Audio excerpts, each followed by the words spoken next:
अरे इतने सारे पैसे, ये कहाँ से आए? खैर छोड़, मुझे क्या, मैं इसको अपने पास रख लेती हूँ।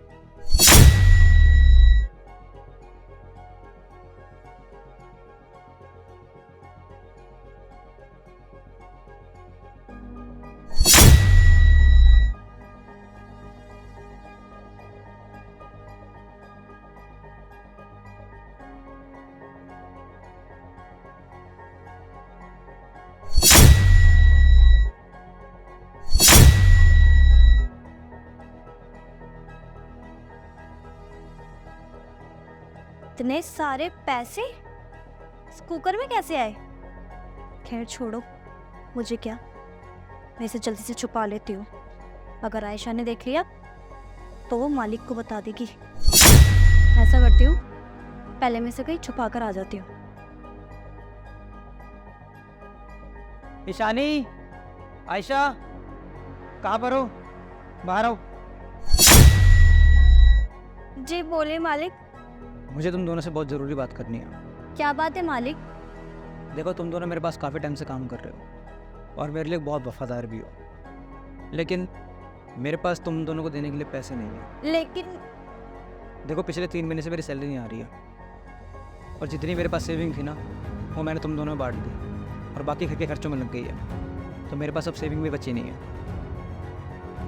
और आगे का नहीं पता कि कब मेरी सैलरी आएगी भी या नहीं आएगी। देखो, अभी कुछ टाइम तक मैं तुम लोगों को पगार नहीं दे पाऊँगा। अगर तुम लोग मेरे लिए काम करना चाहते हो बिना पगार के तो कर सकते हो, और अगर तुम्हें लगता है कि बिना पगार के तुम्हारा कोई गुजारा नहीं होगा तो तुम लोग कहीं और जॉब ढूंढ सकते हो। देखो, तुम दोनों भी आराम से सोचो, मुझे कोई जल्दबाजी नहीं है। मैं अपना एक छोटा सा काम निपटा कर आता हूँ। इधर तुम दोनों डिस्कस कर लो कि तुम लोगों को यहाँ पर काम करना है या नहीं करना। मैं आता हूँ।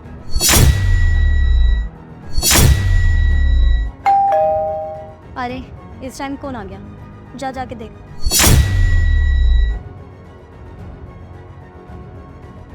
मुझे तो लगा था मालिक ने पैसों के लिए बुलाया है, लेकिन बच गई। और वैसे भी मेरे पास तो इतने सारे पैसे हैं, मुझे क्या ज़रूरत है इस नौकरी की? बाढ़ में जाए, मेरा तो खर्चा चली जाएगा। हाँ भाई, कहाँ है तुम्हारा मालिक?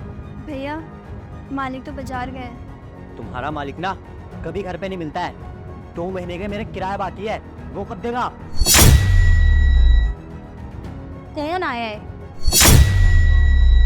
अभी मालिक के पास पैसे नहीं है, उनके पास जैसे ही पैसे आएंगे वो आपको दे देंगे। जब तुम्हारा मालिक आए ना तो बोलना मेरा किराया दे दे, वरना सारा सामान और तुम्हारे मालिक को ना उठा के बाहर फेंक दूंगा। अरे ऐसा मत करना, मैंने कहा तो, जब उनके पास पैसे आएंगे वो आपको दे देंगे। तू बड़ी साइड ले रही है। अगर इतना ही है तो तू दे देना किराया। हाँ मैं दे दूंगी। बताओ कितने पैसे हैं? पूरे 60,000 रुपए हैं।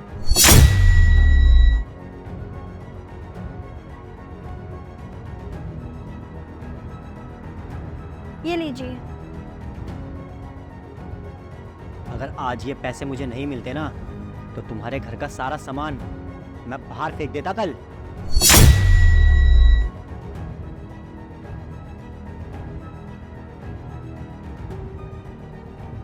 हाँ, तो अब ये बताओ मुझे तुम दोनों कि तुम दोनों ने अपनी नौकरी ढूंढ ली? जी साहब, मैंने तो नौकरी ढूंढ ली है, पर मैं कुछ टाइम आपके पास ही काम करूंगी। रहने दो, उसकी कोई ज़रूरत नहीं है। आयशा, तुम बताओ। नहीं साहब, मैंने कोई नौकरी नहीं ढूंढी, मैं आप ही के पास काम करूंगी। तो क्या हुआ, आप कुछ महीने मुझे पैसे नहीं दोगे तो? और वैसे भी मैंने कुछ पैसे जोड़ रखे हैं, उससे मेरे घर का खर्चा चल जाएगा। वैसे भी साहब, आपने कई बार मेरे को एडवांस में पैसे भी दिए हुए हैं, तो मैं तो आप ही के साथ काम करूंगी।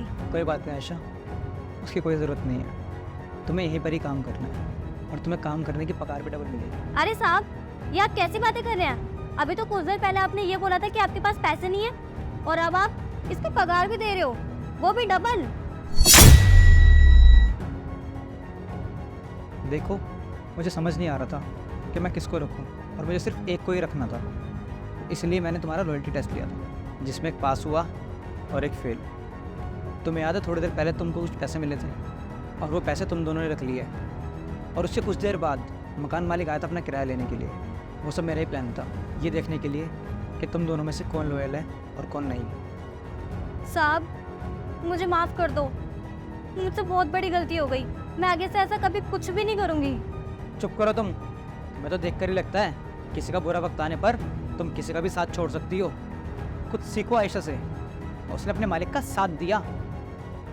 बस करो तुम और निकल जाओ यहाँ से। यहाँ रहने की तुम्हारी कोई ज़रूरत नहीं है। साहब, मुझे एक चांस देकर तो देखो। मैं आगे से ऐसा कभी कुछ नहीं करूँगी। मैंने कहा निकलो यहाँ से।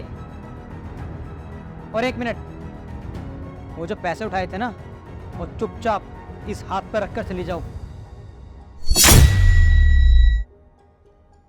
निकल जाओ।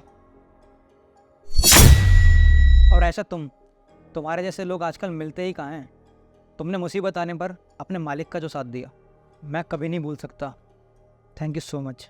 और हाँ, ये लो अपनी ईमानदारी का इनाम। लेकिन साहब, अरे रख लो।